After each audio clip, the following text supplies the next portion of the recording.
When I was 16, there was a kid in there who was 18. His father was in there, and his grandfather was in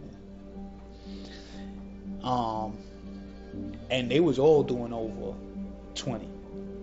3 generations just wiped. We know that it's not that the children fail, it's that the system has been failing our children.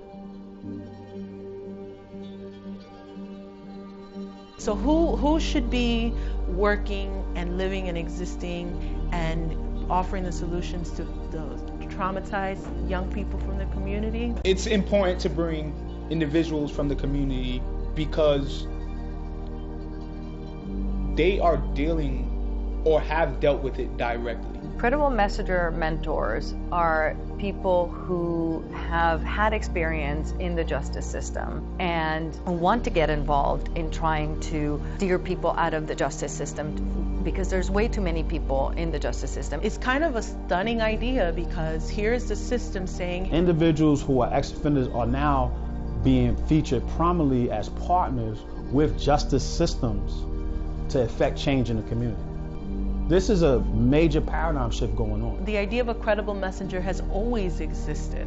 And to me, being a credible messenger is a person that can go out there and persuade them to, change their life and want to spread the word about, listen, I've been in the streets, I've been locked up, I'm your age, you could change. What makes me a credible messenger is that I'm impacted by the same systems.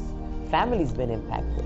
Some people fear, like, what do you mean? Like, you're gonna put some ex-convict working with, like, my kid? And it's like, I wish I could show you, in this person's situation, like, this is exactly who you want working with your kid. It positions credible messengers in communities that are being ravaged by crime and urban trauma and puts them in a position to be healers. It's a double impact. And that as you serve, it's redemptive and healing and restorative for you. Our community has all the skills, the talent, but not the resource. The center now, we have the opportunity to disseminate what we have learned about the approach, but more importantly, as a city, we can now train and cultivate and develop men and women and prepare them to reach the youth in their communities. You could live in your hood, but you don't gotta be from your hood. You get what I'm trying to say? You don't gotta be a product of your hood. It's about the community healing the community. Credible messenger to me is a person that can spread the word to the youth and help, get them back on their feet because everybody falls.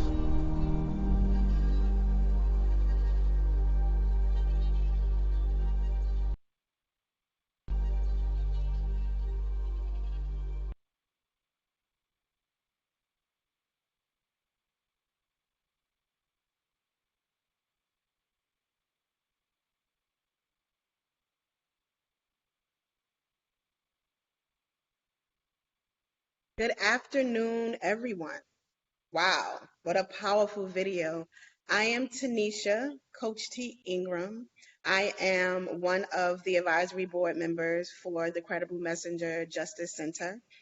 And I'm here to welcome you today to this amazing workshop on applying science to the streets. We have two dynamic presenters today that are basically have been doing this work for some time now, and it's going to take some time to really share with us what they've learned through doing this work, Anisha and JT. And I'm going to just tell you a little bit about their organization and the work that they've been doing. So ROCA is an internationally recognized organization, and they're really moving and pushing the needle around urban violence, working a lot with young adults through an intensive 4-year program. ROCA works a lot with young adults to address trauma, to teach life-saving cognitive behavior skills, and to really just break the cycle of incarceration that we heard about in the video and that we see too often in our communities. Because ROCA really believes in all of the work that it does and that it takes the whole community to be involved, they involve young adults, they involve institutions, they involve law enforcement, all in their work. And They're going to take a couple of some time with you all this afternoon to really dig into their work, share more about what they've been doing. And before I hand it over to them, I just really want to stress how important it is that we look at this work, right? That we look at violence prevention, that we look at how powerful credible messengers are in our communities. So without further ado, I'm going to kick it off now to JT of Roca. Good afternoon, everyone. Thank you for that introduction. I appreciate it. I'm going to talk to you today a little bit about how we operate at Roca, explain the model, and really how we apply the brain science to the actual street work that we do. And it was a little difficult for me in the beginning to really understand that concept of like how these theories behind brain science and theories behind the brain actually translates into the streets. But through my 2 years here at Roca, I have really started to see how it directly applies to the actual frontline work that we do. So without further ado, I'll just go to the slideshow. We can pull that up, PowerPoint.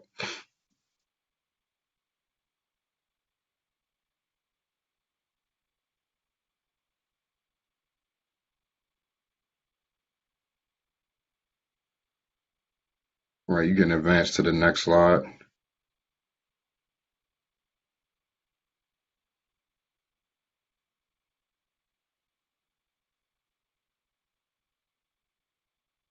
So this is our mission statement: to be a relentless force in disrupting incarceration and poverty by engaging young adults, police, and systems at the center of urban violence and relationships to address trauma, find hope, and drive change.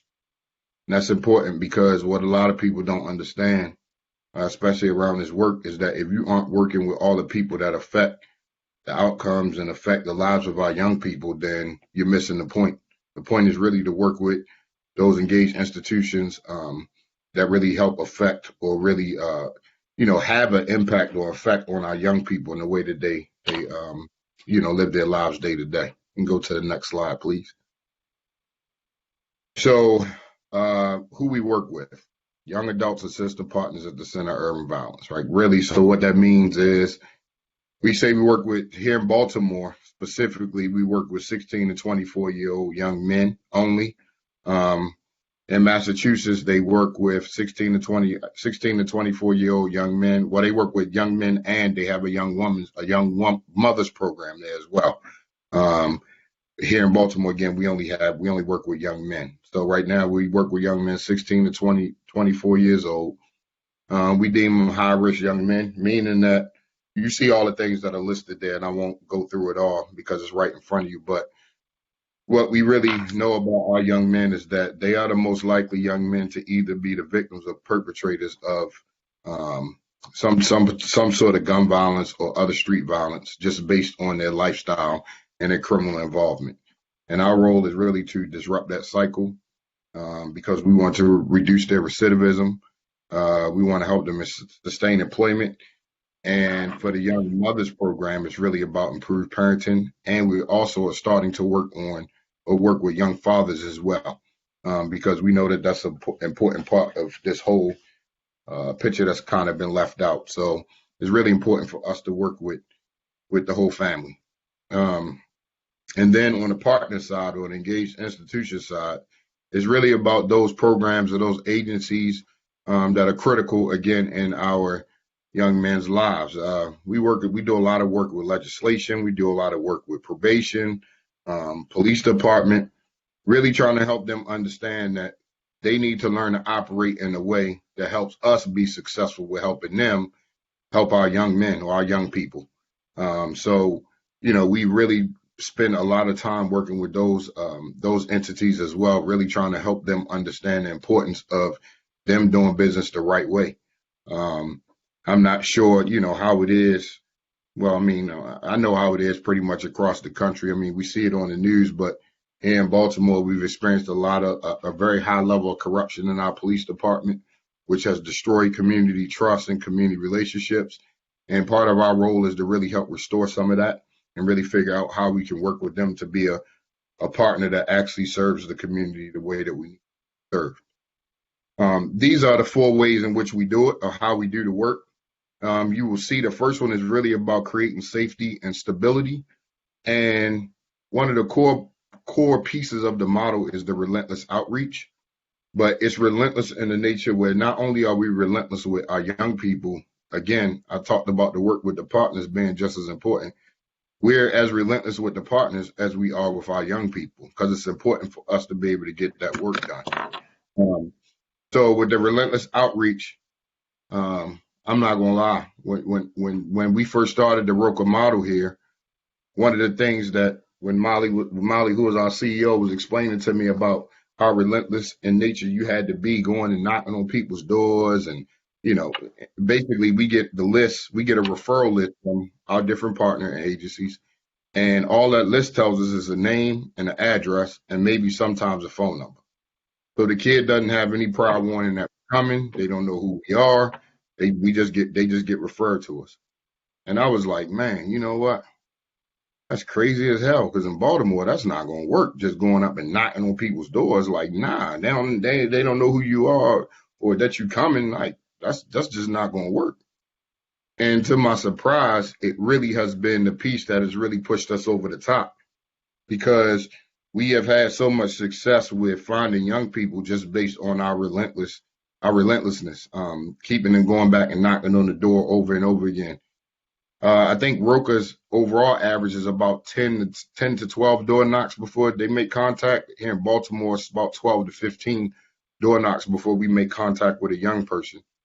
And the importance of those initial door knocks, or all those door knocks, is really sometimes we don't make contact with the young person, but we make contact with the family first.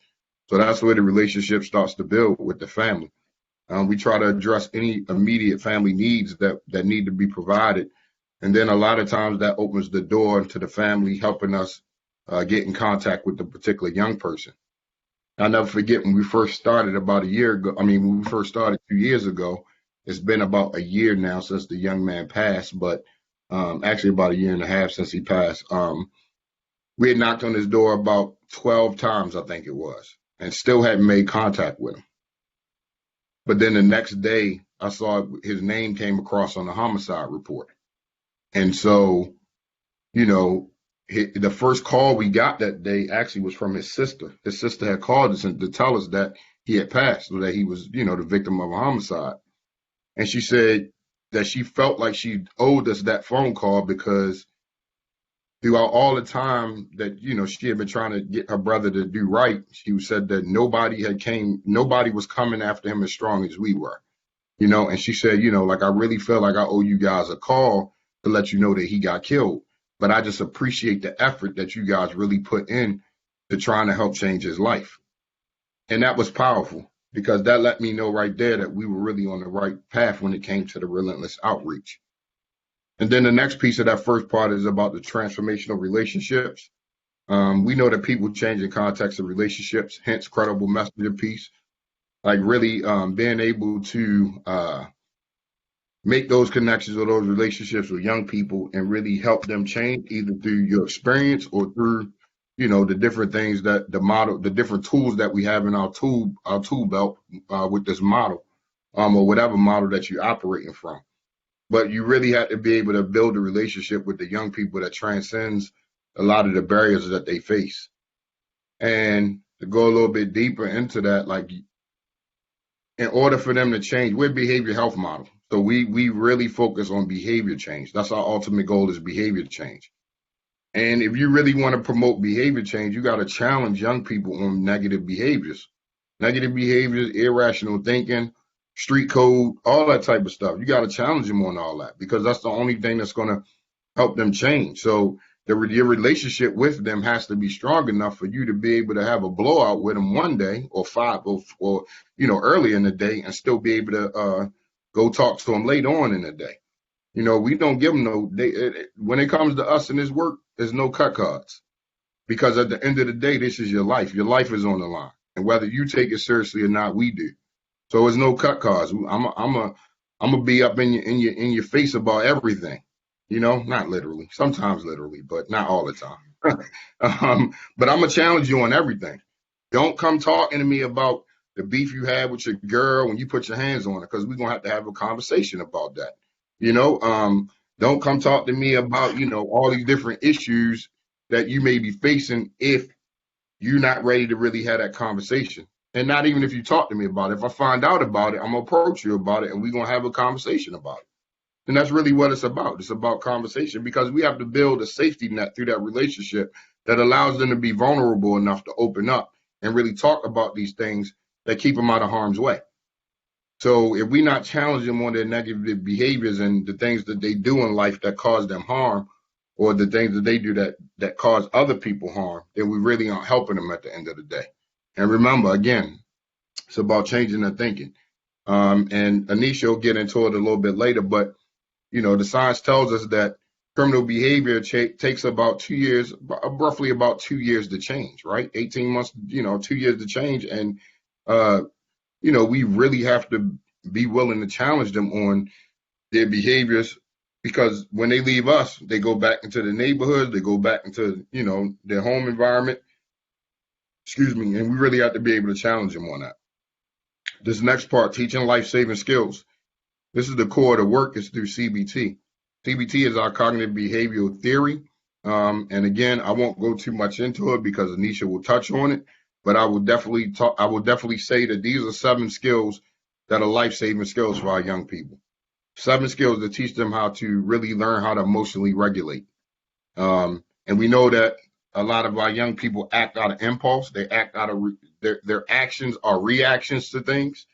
So we really have to help slow them down and really take into account a different way to handle conflict, or a different way to go about finding a resolution to whatever issue it is. And CBT really helps us get to the core of that. But again, Anisha will go into that a little more in detail. The third piece is practice skills, relapse, and repeat.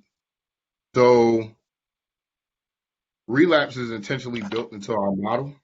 It is a core part of our model, relapse, because remember, if we working with young people who are as high risk as we say they are, we can't expect them to come into the program and then turn into saints overnight.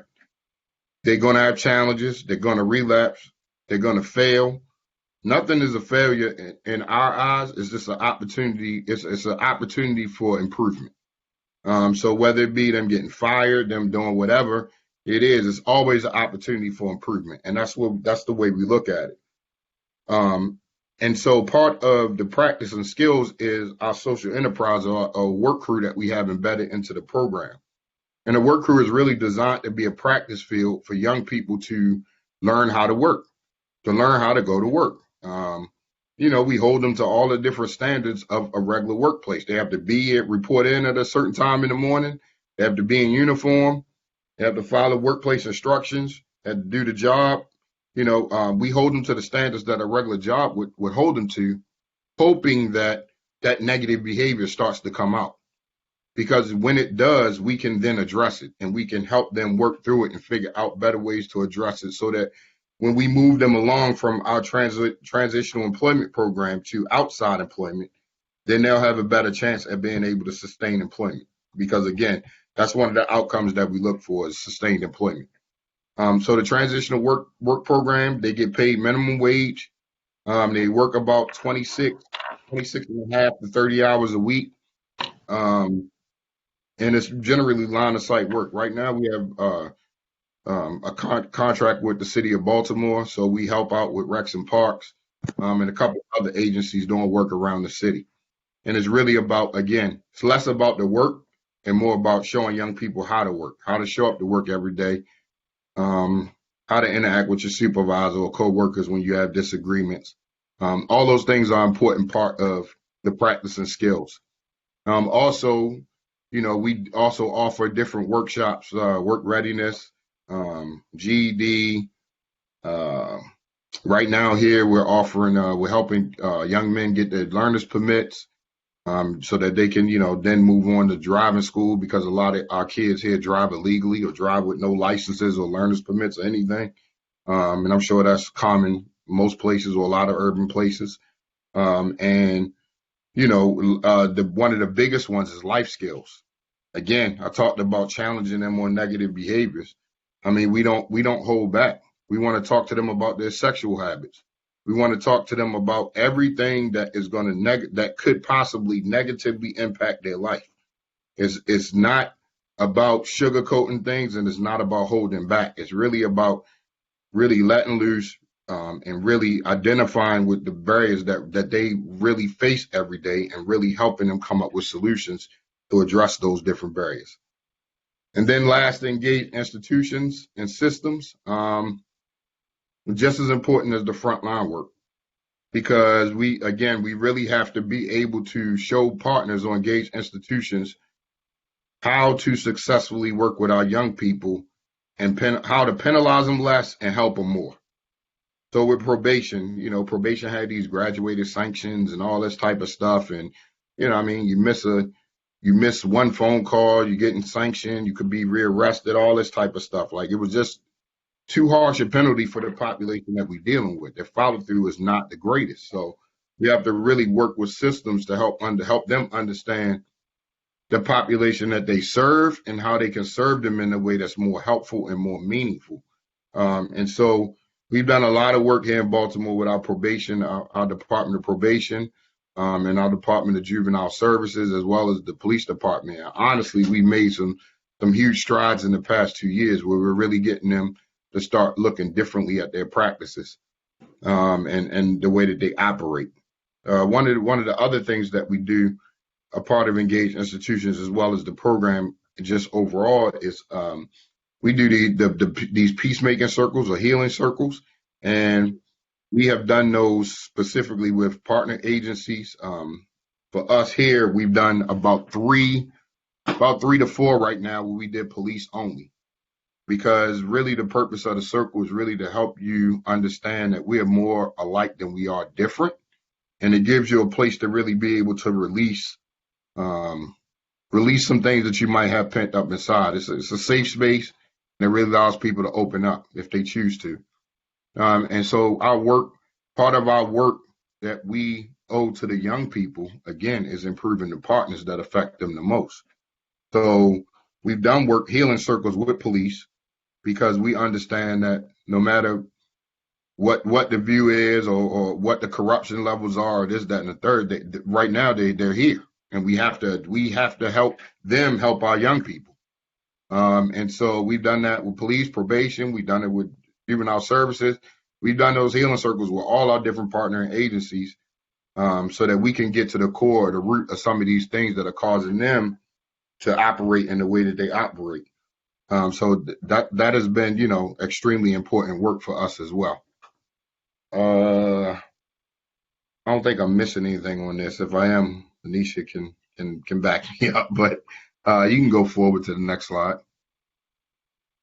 Oh, it's all you. Thanks, JT. JT did an excellent job of kind of covering the model and everything that we do. Part of what we understood early on, when we were kind of putting this all together, is that, as he said, we kind of see ourselves as a behavior change model, and so we really had to understand how to support behavior change in healthy ways, and that meant understanding, really who our population is and how change works and how change happens, and to be able to learn as much as we can, and use it, and how do we make it accessible both to us and to young people, so we can understand and share it in ways that make sense. So we started with really trying to understand, the brain, the very basic understanding of the brain. So there are people who know this probably a lot better, who are even on the phone and everything else. And as we understand it, that core parts of the brain, the brain developed bottom up and inside out. So the base part of the brain is the first part of the brain to develop, and it's that brain stem, which is a survival brain. The primary function of our brains is to keep us alive, right? Responsible for vital functions, heart rate, breathing, startle response, instinct. And that middle part of the brain, the limbic system, that's where the emotion brain, the feelings, relationship, nurturing, play, that's where the parts of the brain that are kind of our alarm bells, our data processors, all those kind of things, where all the sensory intake that, when things are coming at us, we kind of perceive threats, perceive risk, and have to determine, what we do with that. That top part of the brain, the frontal cortex, is that thinking brain, right? And so that's where all our higher level executive functions and learning and planning and logic and will, decision making, that's where all that takes place. And where all our stored memory is, it's where, we're able to be, in our most conscious thinking. And so what happens is when we're balanced, and it all works together, right? So, you're riding down the street, you're in a crosswalk, a car kind of comes, seems like it's coming sort of fast, your heart rate goes up, you might jump, get a little startled, it slams on its brake really quick, and, it takes a few minutes, but once you realize you're fine, your whole system response, right? Your whole internal system, your sympathetic nervous system response calms down, right? Your heart rate will go back to normal, your breathing will go back to normal, all those kind of things. But if you actually got hit by that car, or experience a significant trauma, then you're kind of that stored in your system, and a full fear response goes into play. If you go to that next slide, what we understand about trauma and the impact on the brain, right, is that when we sense fear, our bodies are triggered into these, full body fear responses. And it really kicks in our bottom brain, that survival brain. When that happens, the top brain essentially goes offline. And so trauma is this sort of, if you think about that full body fear response, particularly for the young people that we're talking about serving who experience chronic trauma or acute on chronic trauma, like, persistent acute on chronic trauma. This trauma is this fear that won't turn off. And when I say fear, I mean this whole physiological, physical response, right? And trauma actually changes the way our brains develop, right? So that amygdala, which is the part of the brain that sort of sounds the alarm bells that for perceived threats, right? That is, there's overactivity in the amygdala. So there's a hypersensitivity and a hypervigilance, and everything seems like a threat. There's reduced size and underactivity of the hippocampus, so that the part of the brain that's responsible for memory and learning, right, is impacted. And then there's reduced size and underactivity in the prefrontal cortex. So the part of the brain related to logic and decision making. And so the way that we think about this and understand the impact of trauma on our young people, right, is their constant state of hypervigilance and being kicked into survival mode, right? That with that top brain being offline, there's sort of a reactive survival, response that's going on most of the time. It's not as conscious decision making. It's not, the behaviors related to it, what those things look like, are listed there too. I mean, obviously the challenges with relationship, harder time managing emotions, difficulty with attention, the need to control environments, right? And we see these things, right, in the behaviors that we have with young people, right? So, a lot of times we, in our work, we're very clear. So we get referrals and we get lists of young people that we're going to go serve. We're not a mandated program, so people aren't like required to be with us, but sort of voluntary in the sense that it's, they don't have to say that they aren't mandated, but we don't kind of leave them alone right away, right? We sort of engage with them till we can build enough connection and relationship. And so the because of the fact that we know it's hard to build trust in relationships, we're going to take time to do that. We're not going to like just, they say, no, leave us alone, and we go away, because that is sort of what you'd expect. So there's a question about how much of the science that we explain to the young people. And after, when it gets to a certain point, particularly when we talk about the CBT stuff, actually we do share some of the brain science and as it relates to the impact of trauma on the brain, and CBT obviously is a big part of what we do. But this part, for when we have shared it, what happens is our young people response is sort of liberating in the sense of feeling like it's not just there's a reason, like there's all of a sudden an explanation for understanding why certain things are happening or why they do what they do, or that they're not alone, or it's not just something that, as a result of something they've been told, right? That they're bad or just, messed up or all these kind of things. So that it's really kind of powerful. And the reality is this is all of us, right? So this isn't just about our young people. I mean, we get triggered into survival mode, right? This is the same kind of reaction that all of us have. The differential is that if you have the opportunity to learn skills to manage your emotions or regulate yourself, then you can learn over time to do that, right? If you haven't had that though, or the trauma is so significant that you're perpetually kicked into survival mode, or you stay in this place and you don't have another pathway, then it's harder to regulate or do other things besides the one thing that you know how to do to respond to situations that come up. So if you want to move forward in this, so it can be significant. We're careful actually about how we explain the trauma and the brain stuff, because we don't want to make it seem like like doomsday. The reality is it is significant and it's really challenging. The good news is that our brains are, what they call plastic. So there's neuroplasticity, and we have the ability to literally change the way our brains are patterned.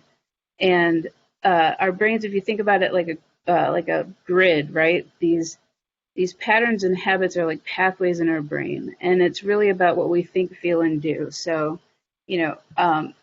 every situation is connected to how we think, feel, and do, and that sort of creates a regular pattern. So every time JT looks at me a certain way, I react a certain way, and that's a function of a survival function, because I feel like I have to protect myself because of how people have how it's been in the past. And so this pattern is a regular pattern in my brain. But if I can learn a new skill, I can use a different tool, I can do something different and create a new pathway in my brain. And I don't have to do the same thing that I do all the time. So CBT for us is about learning these new skills and patterns.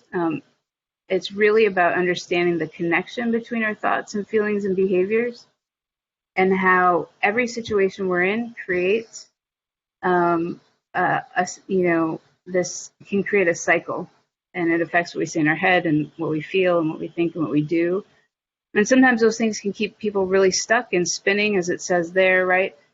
So we worked with Mass General Hospital over their community psychiatric pride unit over a period of time to really develop a very practical, hands-on, informal CBT practice, where I was looking at the skills that became tools to disrupt unhelpful cycles that we could use with young people in real time. And so our practice is really about how do we help young people learn to be able to slow down, recognize that they're in a cycle, slow it down, and be able to use a skill so they might have the option of doing something different, and over time be able to build some new pathways in their in what they do.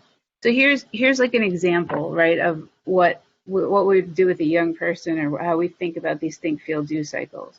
The situation that is pretty common is someone gets called out on social media, and immediately, right, they start have feelings associated with that. They might feel enraged, disrespected, embarrassed, and they think, I'm not going to let anyone disrespect me like that. And then, feel like that's really messed up. And, you kind of want to avoid it all for a minute and get high. But then they might really think, I have to respond, otherwise they'll think I'm weak. And then get anxious and stressed, but know that they have to do something. So a lot of times the next answer is, I'm going to drive across town with my gun and, take a shot, because I know where they were. It was in the live feed, and go to that corner, and now I feel pretty determined to do what I have to do. And this creates a cycle, right? It keeps going, and you can see where it's going. It's going to just keep them spinning. And all this happens really fast, right, for our young people. It's a very quick kind of scenario. So what our CBT process is really about, how do we help people learn to catch, like to see that they're in a cycle like that, be able to stop it, and use a different skill to disrupt it, so there's a possibility of making a different choice. And it's not because we have this, one conversation, or we do this one time, but it's really about these sort of micro disruptions, this catching it over and over again and trying to disrupt these spins quicker every time, so that we can literally create a new pathway in the brain, and really work to do something different. So it's, and we don't do it because we're, this isn't we're doing it because we're running a class in that moment, or we're doing it because we're, pulling out some PowerPoint in that second.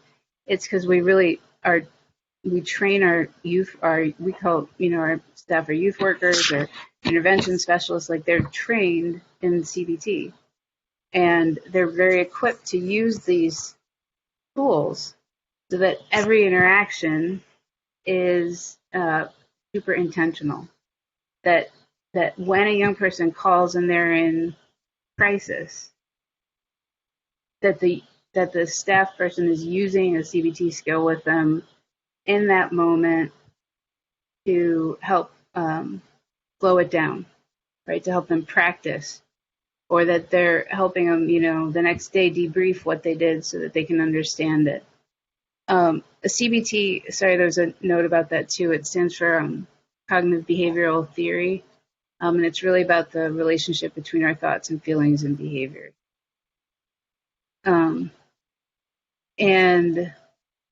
So this final kind of framework for us is around the stages of change. And this is about understanding that change is really a slow process over time, and that there's these stages, right? So pre-contemplation is, I'm not even considering that I need to make a change to a behavior. Contemplation is when I get to a point where I realize that maybe something else could even be possible, but maybe there is a problem with one of my behaviors that I want to change. And planning is obviously, it's when you decide you want to change something, then what's the replacement going to be? What's the replacement behavior? What are you actually going to do? Action is obviously what it is, putting it in a play and sustaining. And as JT alluded to earlier, relapse is a significant part of this process, and relapse is going to happen multiple times. It's going to happen at multiple stages throughout this process, because every time we get triggered, we tend to go back to what's comfortable and what's known, or our most worn out pathways, if you will, right? So how that's going to happen repeatedly. And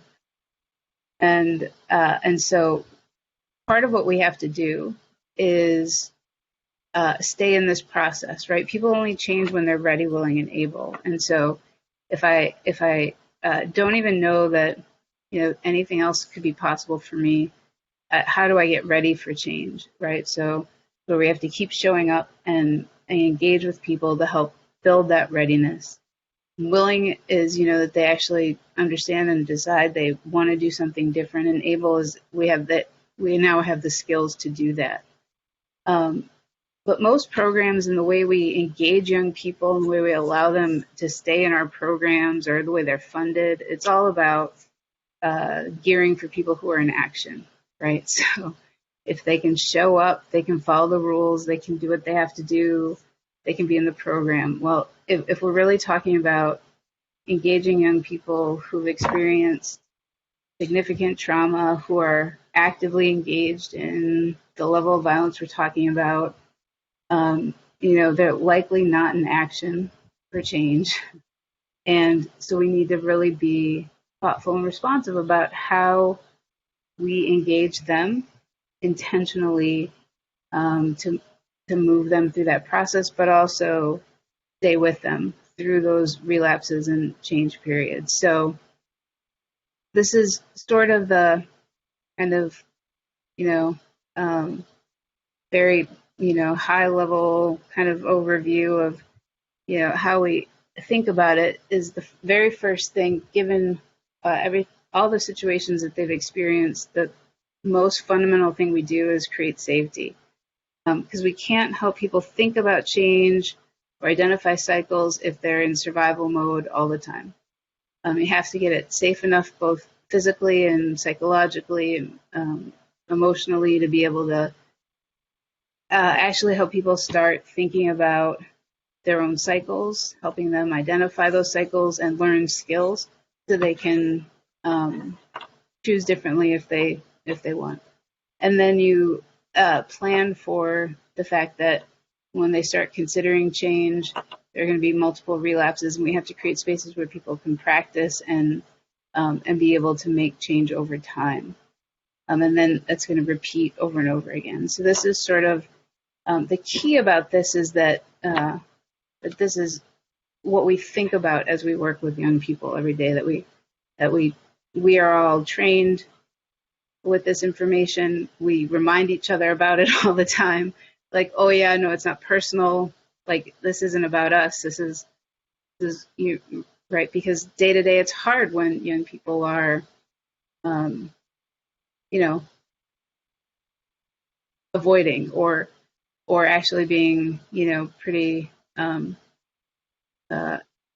destructive in the relationship, or, you know, kind of, or they come through the building and flip over tables and chairs and tell you to go to hell and, you know, threaten you all day long, right? I mean, those are all real things that happen, and there's a reason, and we have to remember the reason so we can actually help the young person through that change process. So for us, this is how we use the science behind it, so we could actually help move people toward the changes that they were seeking. So I know there were a few other questions. JT, there was a question probably that you're going to be able to answer more about some of the problems with the political corruption in Baltimore and how that affected the work, and the instability of the police leadership that made it more difficult, and what effect did that that police and other political corruption have on the youth. I don't know if you want to. Yeah, so here, like since Roka's been here in Baltimore, we've been here for 2 years now. Since we've been here, we've been through 3 mayors, 4 police commissioners, and I can't tell you how many department heads and all that type of stuff have been shifted around and moved, and you know, all that type of stuff. Our mayor's Office of Criminal Justice, which is one of our core partners, I think we've had 4.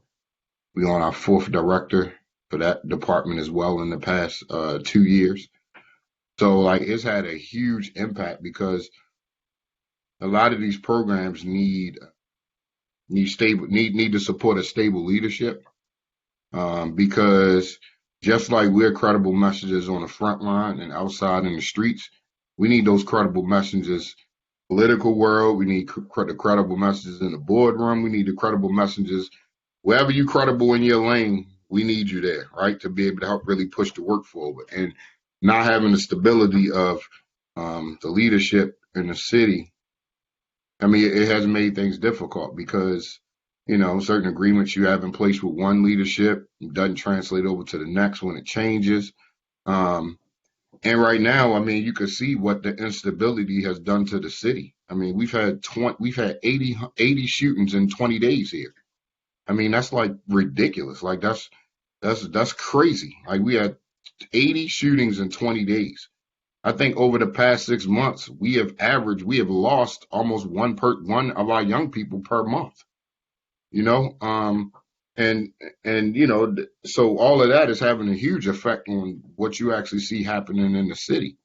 And one of the things about changing urban violence, they talk about in the book Bleeding Out, he talks about a bunch of different, Thomas App talks about a couple of different things that have to be in place in order for, change to actually happen. And one of those things was it has to be some type of stable leadership. It has to be some stable leadership in place. So not only we're going to push forward and do what we have to do regardless, which is, again, goes back to the relentless outreach and, the way that we approach things, the transformational relationships, because again, in the beginning, I stress how that's important with partners. So because we are so in touch with partners as frequent as we are, when change happens, we're on to the next leader really fast. Like we're usually right on them, and trying to get in their ear about what some of the things that need to happen or some of the things that we've been working on.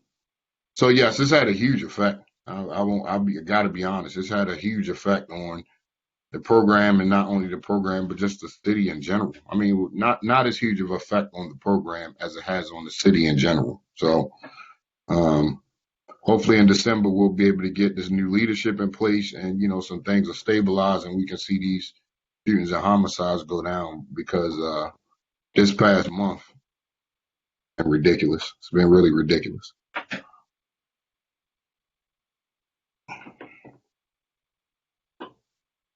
So there are a few other questions. One is what happens to the brain over time when trauma remains or is continuous? And, I think that, we're not obviously the experts. As I sort of mentioned earlier, there's some literally physical changes that happen to different structures in the brain. Things like, the size and activity of the amygdala, which is like the alarm bell that scans for threats, and so it becomes sort of hypervigilant to threats and is really overactive. The hippocampus, which I think is really significant in this conversation, is that a couple things. The part of the brain that's responsible for learning and memory, right? And so, we think about like our young people, a lot of times we'd be like, well, they have tools, why don't they use them? Or we like, even for our staff, sometimes it's, we told them what to do and they didn't do it, right? But when we're when people are triggered, it's hard to do that recall if, it's all impacted. And if literally the parts of our brain are impacted. And so it informs us in terms of what our practice needs to be. Like this is why we actually do a lot of repetition. And we have to create a lot of spaces where people can practice over and over and over again. Because you can actually repair and create new pathways. And that is the good news about the brain. And the more and more the studies that are done and the more work that's being done around the brain science and we're learning is that you can actually do some of these, you can repair the brain, you can build new pathways, and there's these possibilities. And that's not to say, not to take away that, there are some other kind of needs that might have to be met, but for we're not a clinical shop. This is not like, we're not doing treatment. We're trying to get tools and resources to young people that can help them immediately, right? So if I'm not gonna, our young people don't often access mental health services if they're not gonna go. but we have a skill that actually, if they could learn to use, might keep them alive a little longer. We got to get them that resource. And at some point, actually, we're going to try to connect them to mental health if they want to go, or if they can, and we, partner with those kind of resources too, and try to get people who will engage with young people where they are and do those kind of connections and build those bridges. But it's also, these are skills that everyone needs and deserves to have, and we have to provide them to people where they are. So that's some of the strategy. And not only for young people, but it's important for staff too, because of the type of program that we are.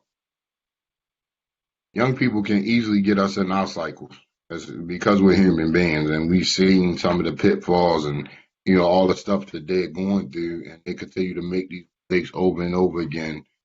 And then honestly, they just do something, and you're like, man, what was you? Why the hell did you do that? Like, what's wrong with you? And you get caught in your cycle around their behavior, their actions. And CBT really is a way for us to learn how to control our emotions too, our emotions as well, because, again, they will challenge you in some ways that really make you start to think long and hard about whether this job is important to you, right? And, they will challenge you in some ways where you like, man, whoo, this was 10 years ago. Boy, I would have done it, right? But we really have to use, employ CBT and really understand where they are. And that's the crux of it, really understanding where they are. I mean, we've had young people, one young man who came in one day, I can't even remember the situation, what happened that caused him to blow up, but the work crew starts at 7:45 in the morning. They meet here at the building. I don't usually get in until 9. The other director, he comes in and usually gets the work crew out the door. I come in at 9 and I get, I deal with the kids who are in the building for programming and, all that type of stuff. And I get a phone call about 8 o'clock telling me that this kid done pulled the fire extinguisher off the wall and start spraying it all through the building. How fast can I get to the building? And I'm like, what? He did what? He pulled the fire extinguisher off the wall and just sprayed it all throughout the building because he was mad. And actually sprayed it at the other director, like tried to spray it in his face. I'm like, okay, all right, look, I'm on my way.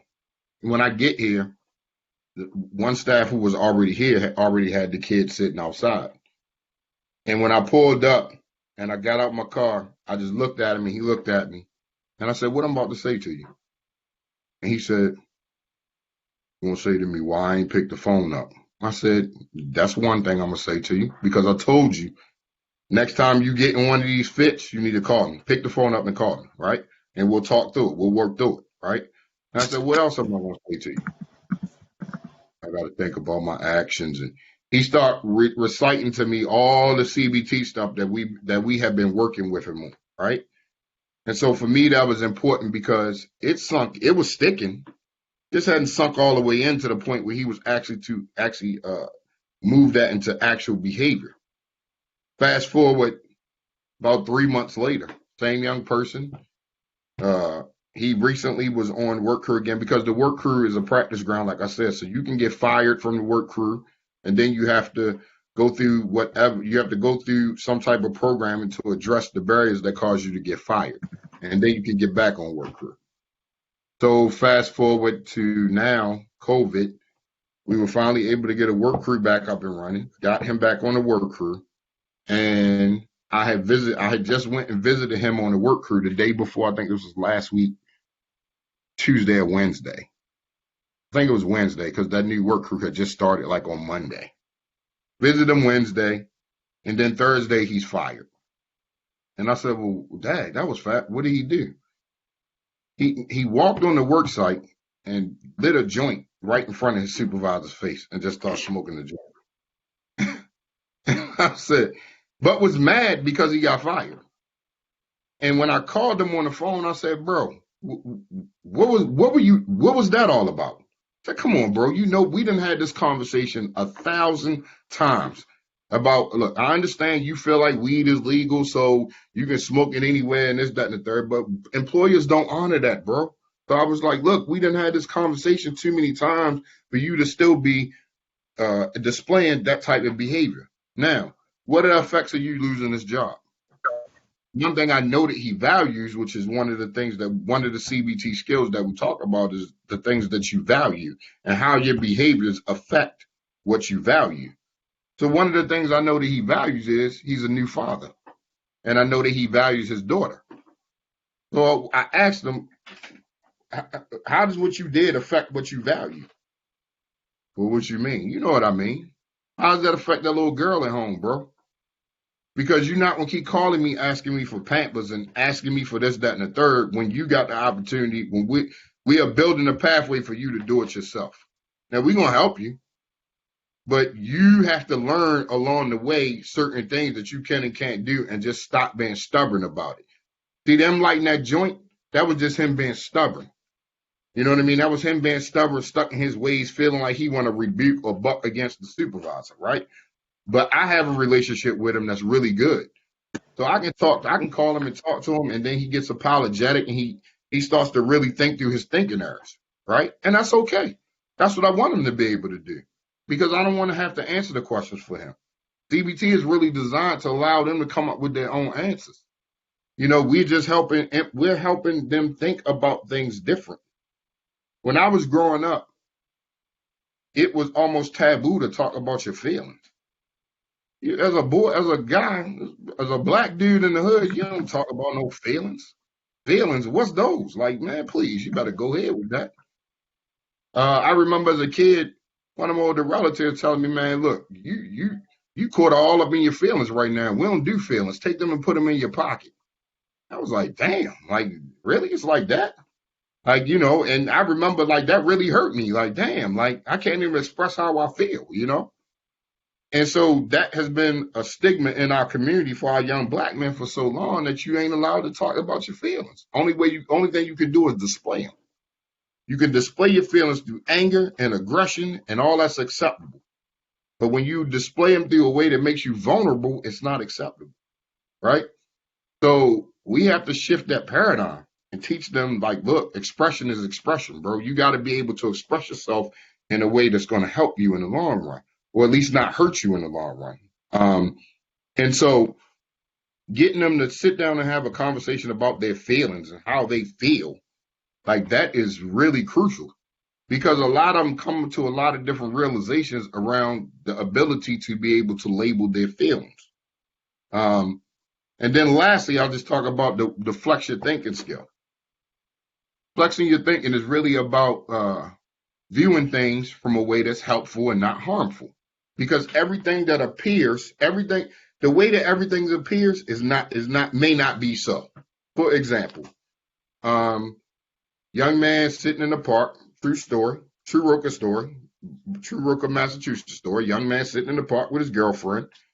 Guy walks across the street, or rival walks across the street looking in his direction. Calls his buddy up, say, hey, I see so-and-so, he looking at me, bring the joint. Buddy grabs the book bag with the gun in it, takes it to him. By the time he got there, the young man had already worked through his cycle. Because he said, like, well, wait a minute, nah, what about if he wasn't looking at me? What about if he didn't see me? What about if he was looking at something behind me or something else? You know, he was able to actually work through that and figure out, like, all right, it's not worth me taking this gun and going and shooting him, because he really didn't present a threat to me at that time. He was able to flex his thinking and think about doing something, think about it differently, think about the situation in a different way. And, you know, I think that we have seen evidence of that particular skill being exhibited over and over and over again with our young people. The amazing part about CBT is, I will tell you this: when Anisha first started talking about it, when I first came on board, you know, just trying to learn it and trying to figure it out, and you know, I'm just like, you know, I guess we'll just have to see kind of how it really works, how it really plays out. And we talk about criminal behavior taking 2 years to change, and we're in our 2-year mark right now. Our day one kids have displayed so much progress in their emotional regulation it is shocked me beyond. It has surprised me, beyond anything I could imagine. Because some of these kids, when they came through the door, they was as hard to the core as they could be. One young man used to stand up against the wall and would not leave the wall. He would stand with his back against the wall and just make everybody walk in front of him. Now this same young man is one who comes and sits in my office and laughs and jokes, and you know what I mean? He's completely different. A lot of our young people aren't all the way there, but they're making progress. And CBT is really helping them figure out how to deal with challenges of life in a different way than they're used to. And that's all we really want, is them to be able to have Kurt, the other director, told me, he said to me early on, like, bro, look, I'm telling you, CBT is life-saving skills. And I used to be like, okay, all right, I hear you. But it is. It's life. 2 years later, it's life-saving skills. I've seen CBT keep young men out of harm's way. I've seen CBT keep them from making decisions that would have cost them their lives because other people made that decision and died as a result of something that they would have been involved in. So it is really the tool. It is really the primary tool that really helps us push this work forward. And as credible messengers, we have to arm ourselves with all the tools that we can on our tool belt, one. And two, we really got to do a lot of work on ourselves. We got to really work on ourselves so that we can really be able to affect change in these young people. Because we got a lot of mess in us, man. We traumatized too. We got a lot of trauma and a lot of stuff that we done pent up and tucked in for years that we never dealt with and went to school and thought education was going to make us forget all about it and, we wouldn't have to deal with it anymore and this, that, and the third. But when you return home, you still go to the same hood. You still see your same friends and your same people who still living that life of trauma and living that life of everything else that we've been involved with. And it's really about working on yourself to really be able to help affect change for these young people as well. So that's why I say CBT is not only for young people, it's for us too. And I really take that to heart. Yeah, sorry, go ahead. Hi. How you doing? This is Tiffany. There were two questions that were asked that I just want to make you aware of. Is the state of change model you use the same as motivational interviewing, or have you adapted motivational interviewing for the young people you work with? Yep. So no. So stages of change and motivational interviewing are sort of separate practices.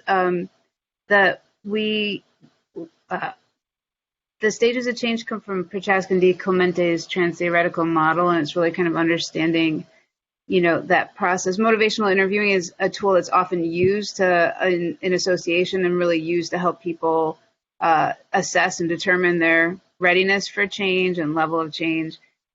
We really kind of, because our population is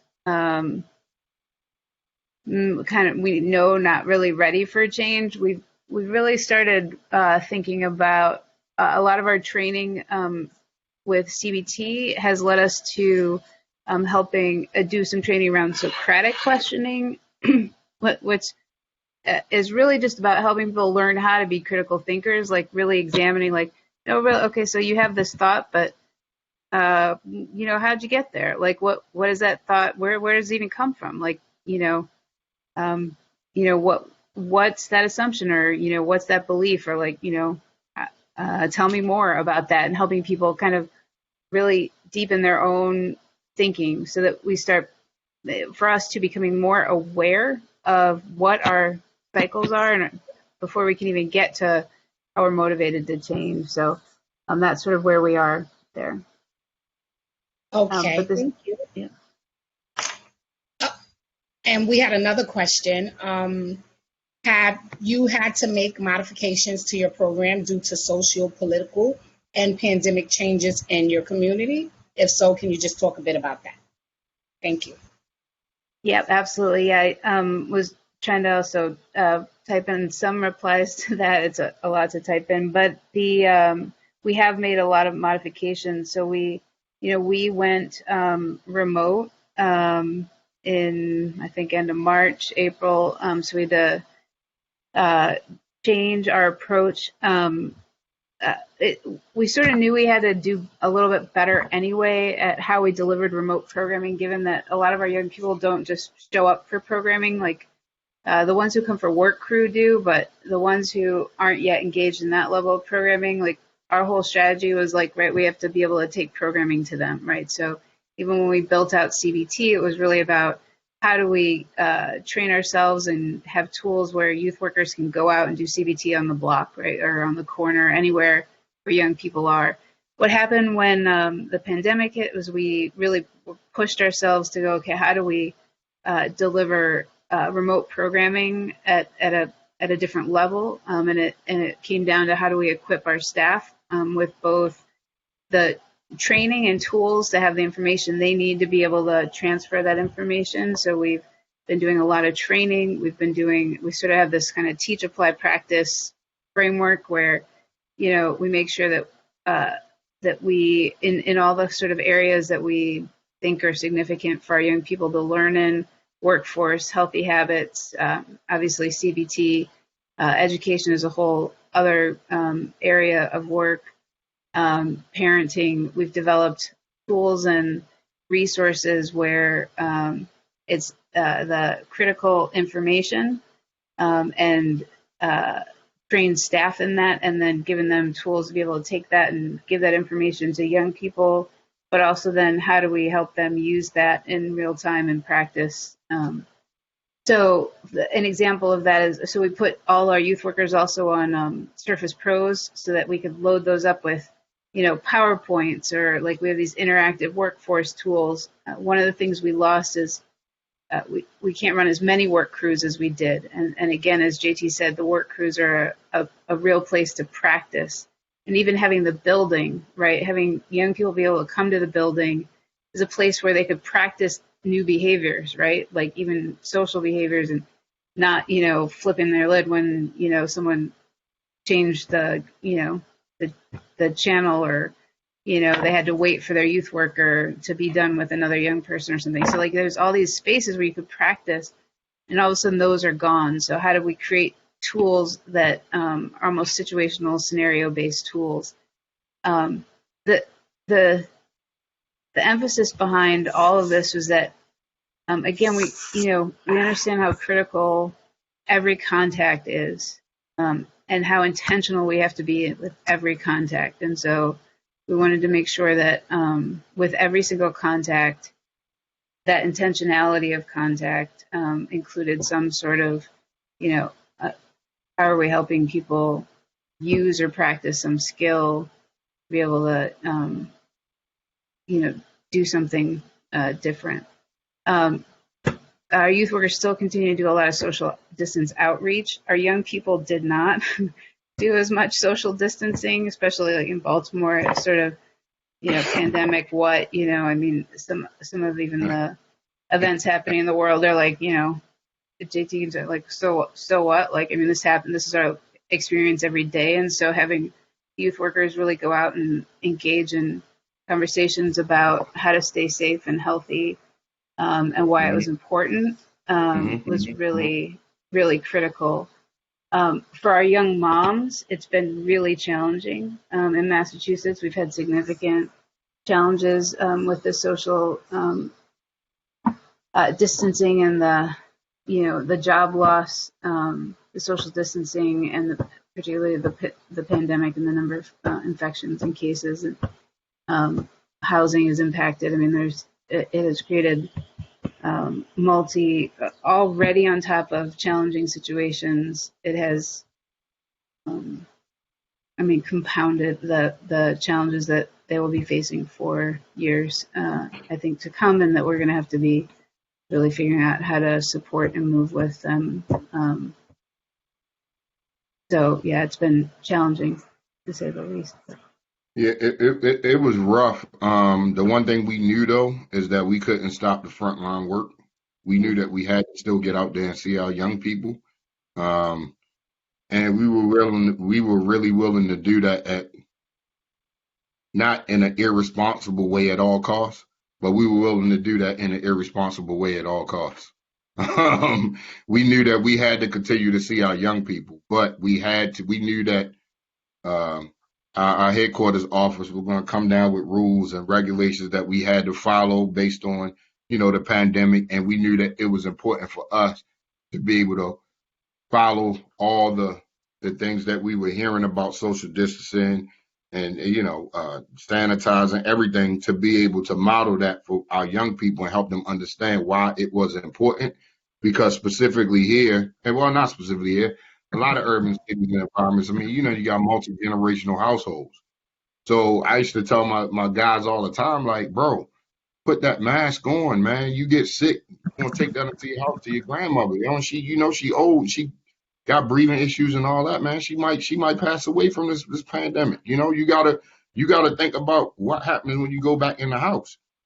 I mean, for a couple of our young people, they flat out got put out the house because they couldn't, they wouldn't conform to what the new norm was, or they wouldn't conform to the things that made the rest of the people in the house feel comfortable. So we had a couple of young people who became homeless because of the pandemic, and we had to really figure out how to get them housing and get them, some stability around housing. And then one of the most important parts was that our role as credible messengers is to pass on information and really to help educate. And the pandemic was really a test in that, because our young people, they not watching Dr. Fauci. They're not watching the U.S. Surgeon General. They don't care about none of that. They're not watching that on TV. They outside on the corner hustling or doing whatever it is they doing. So they're not hearing all these warnings and all this other stuff that have been broadcasted over the news, and because they're not watching. So how are they getting the information? And one thing that I was really upset about in the very beginning was the lack of outreach around getting information to these urban environments or these urban communities. You know what I mean? And getting PPE and getting all this stuff that was being afforded to everybody else. Why isn't it being afforded in our communities? I don't care whether you think they're going to wear it or not. At least give them access to it, right? That's what it's about, access. Again, a lot of our young people are denied certain things just because of access, and so we have to help provide access. Like, I remember the first week, Molly's like, look, we'll just do whatever you can. Order, if you find masks, order as many as you can. Order as many as you think you need. You find hand sanitizer, buy it all. You know what I mean? Because we knew that we had to deliver that to young people, because they weren't going out and buying it. They weren't going out and buying it, and they weren't thinking about it. So we had to really, do a really big push around educating them, number one, because, in the very beginning, a lot of them heard the rumor that, or the myth that, yeah, man, black people can't get COVID. You know what I mean? But it ain't gonna affect black people. And I'm sitting there like, bro, you go to the hospital. There's plenty of us in there too. You know what I'm saying? So then it wound up being, well, damn, we actually one of the most vulnerable populations because of our health conditions and access to health care and all this other type of stuff. So what it did for me really was pointed out a lot of the systemic problems that we face. Why does it take COVID-19 to do all this, man? Violence has been a pandemic for years. Why have we not put the time, energy, and effort into addressing violence the same way that we have addressed this COVID? You know what I mean? Like, that is the part that has frustrated me to the highest of hills. Like, man, young people are dying. Our kids are dying.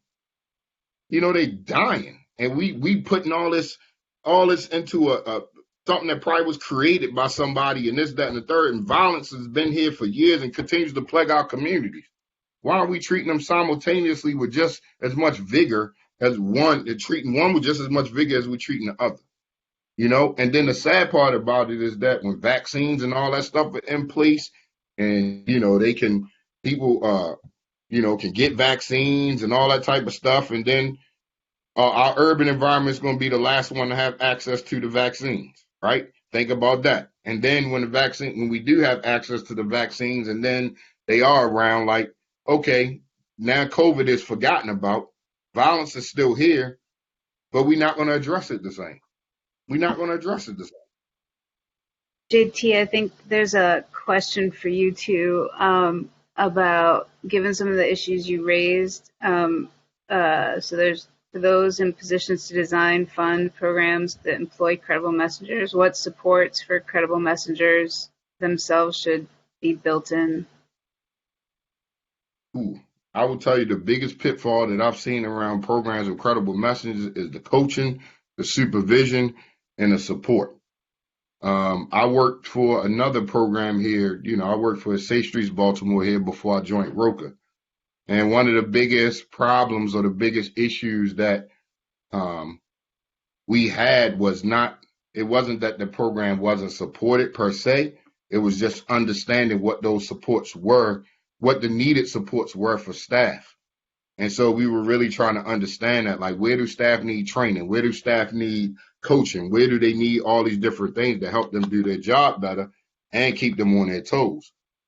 Because depending on how far you are removed from the situation or how far you are removed from your past, it might be just as easy for you to slip back in as it is for our young people, right? So what type of coaching and all that type of stuff needs to go in place to really support staff? And I know that it's continuous coaching, it's constant supervision, it is being highly accountable, holding your staff highly accountable for the job that they're supposed to be doing. And that's part of, one of the things I appreciated about Roca the most is that there's constant staff coaching, there's constant learning. We are always going through a different training. We are always learning something new. Actually, we meet with Anisha and one of our other co-workers for 2 hours or hour and a half every Friday to go through a trauma-informed training that helps us build better trauma-informed communities for our young people. And that training has been dynamic. It's a commitment to take the time out, but at the end of the day, it's really worth it because the youth work staff or the outreach staff really get an opportunity to reflect on a lot of things that may have happened in the previous week or previous weeks through that training, and then given tools or given different strategies or different just little tips of how to deal with those situations moving forward. So I would say that one of the biggest things is really around the coaching, the supervision, and accountability for a lot of the programs. Yeah, I would just add, just to echo what JT said. I think we've seen incredible improvement in our work and in our ability to impact young people when we've built in these supports for staff, and when we've been able to help get to a place where our culture supports the fact that our staff, it's a walk the talk. Like, we use the same tools we're asking young people to try and use, and we do that pretty transparently. So when, we use circles to support our staff, we have those circles happening, and we have, circles with young people. CBT, generally every time we're using CBT to do coaching sessions around how to do it with young people, we start with our own cycles, what's going on for us, because we're part of the equation. We're part of what's going on. We're all human in this, and that's it. And the more equipped we are to recognize and deal with our own cycles and practice and use the skills, the better equipped we are to help young people. And that's actually what helps keep people in the work and help feeling better about the work. And it also helps young people feel confident that we can do this with them because we're transparent about it, right? Like, we're not perfect either. And it's, we have to go through our own cycle so we can actually show up and help you with yours. But that's more transformational than me telling you what you should be doing, or, trying to, get you to use something and I'm acting a different kind of way toward you. So, which is, what we do otherwise when we don't use our own tools. So making sure that you create a space and a culture where people can practice is really important as well, I think. I saw a question that says, how has it been engaging young people in civil engagement?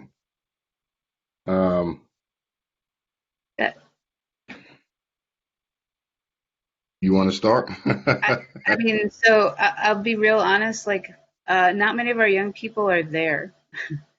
JT, you can, I you can add to this too, like um, are they are they have so much going on. I mean, it is our staff are very aware and engaged, and we, kind of help people bring information, and we're doing, but they aren't, and I see that you meant civic engagement. Our young people aren't there. That's not sort of where they are in a continuum of readiness to be able to, when they start with us. And I think it's a point where they can get to, but they have so much going on, and it where it can help some young people sometimes when they hit a certain point in their own change to be able to engage in larger groups. I mean, the most significant piece is when we can get them in circles, and we engage them through the circle process with, some of the partners and other staff. And it takes a lot to get them through the 3-day circle process. But that is sort of one of the key pieces that we can engage them with. But JT, you want to, I think. Yeah, the other piece too is that, and I'm just keeping 100.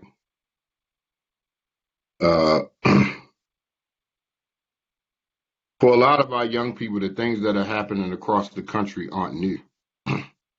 That's everyday stuff. 2015, we had Freddie Gray die or get killed by police here in Baltimore, and that sparked a whole big thing across the country. But more specifically, here in the city, a portion of the city was pretty much destroyed, or pretty damaged, pretty bad. It's 2020, and it still looks pretty much from 2015. The only thing that was rebuilt was that CVS, the famous CVS that we saw in the news getting burned down and looted. It's probably the only thing that was rebuilt. Might have been a few other things. But you talk to people in that community, it still looks the same. I mean, to them, no change has really happened. And so what happened with George Floyd, when the George Floyd incident, and they were talking about, Baltimore's leading, the nation with these peaceful youth protests and, all these different things. I was sitting back really puzzled. And I was really puzzled because I'm like, yeah, they're youth, but they not the youth that's involved in that life. They not the youth that this stuff is affecting. And I'm not saying that their protesting wasn't important, but let's not be confused. Our young people that are involved in this stayed as far the hell away from that as they could, because that is them. They done had knees on their necks. They done had all these things happen to them that we see across the country. Like that some of that stuff happens every day in the hood. Like that wasn't nothing new. That wasn't no surprise. The difference is a man lost his life, and that's tragic. But a lot of the young people that we deal with have been in that situation time and time again, over and over, daily. We had a big bus here, eight corrupt police officers that was running around stealing drugs, selling them, setting people up to get killed, all this type of stuff. You know what I mean? And when that list of those 8 officers came out, I read that list and said, oh, hell yeah. I knew every single name on that list, and I knew every single one of them was dirty. Every single cop on that list I knew was dirty, and I knew was corrupt. And I was like, they finally caught him. About time they got caught. But they the same ones that have been running around perpetrating or running around helping push a lot of the stuff that was happening in these communities. So, or treating people the way that we saw being treated on the news and all that type of stuff. They done did that to countless people. And so what we had to really do was help our young people understand why these times are important, why their voice is important, how they can use their voice to be heard in these times, even though, like Anisha said, they aren't ready. They're not ready to be sitting on a panel and talking to panelists, because if you say something wrong to them, they might let you have it, and they're not going to let you have it in the nicest way. But we can do that in circle. We can handle that in circle. That's what it's for. But we had to really help our young men understand, like, look, this is a time where you have to figure out what your role is. And we can help you figure that out. We need to sit around together and figure out what our role is and what we can do, right? And we help them build a platform. We try to help them build a platform in which they can express themselves around these issues in a meaningful way that people can listen and hear them. So what I've asked people to do is, don't come talk to my young people. I don't need you for that. What I need you to do is come listen to my young people. I need you to come listen to them, listen to what they have to say, and take that back to somebody else who needs to hear it and can do something about it. Because for too long, their voices have been silenced. It's been silenced for so many different reasons. It's silenced from the trauma that they suffer, really. You know, and my passion, you know, or my passion or frustration or however, you know, people want to, you know, deem it, is really from my trauma and dealing with all this stuff and seeing this happen to our young people continuously over and over again. So really our role is really to help them build that platform, man, where they can express themselves in a meaningful way, right? And a meaningful way where people will listen to them and really be able to kind of, you know, help move the agenda on some things. So I encourage them during that time period, like, they don't go down. Look, my young people don't feel comfortable walking in front of City Hall on a sunny afternoon. Do you really think they're going to be in front of City Hall when tons of police there and people riding and all this other stuff? No. They did it in 2015 because that was in their hood. That was their backyard. You know what I mean? They felt comfortable because that was their neighborhood. But the last one with, you know, everything that's been happening since with the protests downtown and all that, I drove down the Saturday night that all the George Floyd stuff kicked off. I drove downtown and I parked my car and got out in the middle of the crowd because I wanted to look and see if any of my young people were out there.